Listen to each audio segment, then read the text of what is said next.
Alerte mytho, alerte mytho, alerte mytho, alerte mytho. Il y a actuellement des tambours, beaucoup de kéfiers, beaucoup de drapeaux palestiniens, et puis pour le moment une présence policière plutôt discrète. On a pu voir uniquement un compartiment de police qui était... Ça va bien, oui. Merci à vous, Éléonore Bailly. Éléonore, faites attention à vous. On a vu cette image un peu inquiétante. Pour ceux qui ont vu cette séquence, on va voir ce qu'en pense la presse et plus précisément Le Figaro. Manifestation pour la flottille de la liberté, une journaliste de France Info violemment prise à partie en plein direct. Est-ce réellement ce qui s'est passé ? On va continuer l'article. Une journaliste de la chaîne France Info a été violemment prise à partie lundi alors qu'elle s'exprimait en plein direct à 18h depuis la place de la République où se tient une manifestation de soutien aux membres de l'équipage de la flottille de la liberté. Jusqu'ici, tout va bien. Située au cœur de la foule, la professionnelle, on se sent obligé de le rappeler, était en train d'expliquer que beaucoup de drapeaux palestiniens étaient brandis et que la présence policière se faisait encore discrète quand un homme l'a interpellée et traité de facho à plusieurs reprises. Ça c'est vrai, mais par contre il faut préciser que c'est pas elle qui le traite de facho, c'est la chaîne France Info. Il dit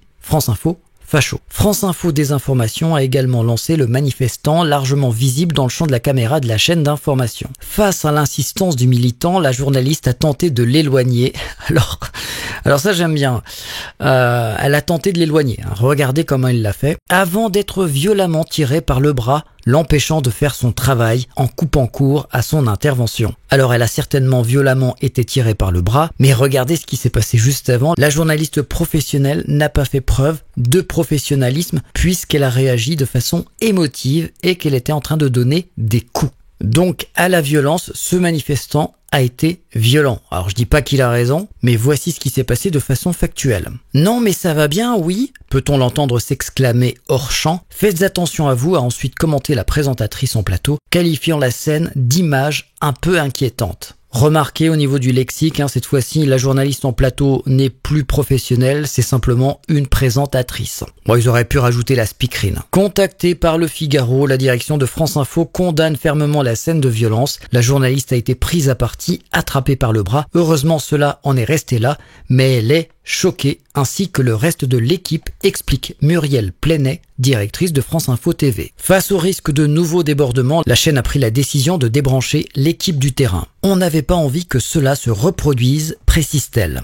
Bon, France Info, je vais vous aider. Qu'est-ce qui se passe sur le terrain ? C'était un sondage que vous avez relayé. Je dis ça, je dis rien. Près de 2/3 des Français ne font pas confiance aux médias sur les sujets d'actualité. Selon le nouveau baromètre Lacroix-Verriand-Laposte, si 76% des sondés affirment suivre l'actualité avec un grand intérêt, une majorité ressent une fatigue par rapport à l'actualité et 70% font d'abord confiance en leurs proches pour s'informer. Voilà ce qui se passe France Info. D'ailleurs, Le Figaro prouve encore une fois qu'on peut pas faire confiance en la presse. Et toi alors ? Donne-moi ton avis en commentaire.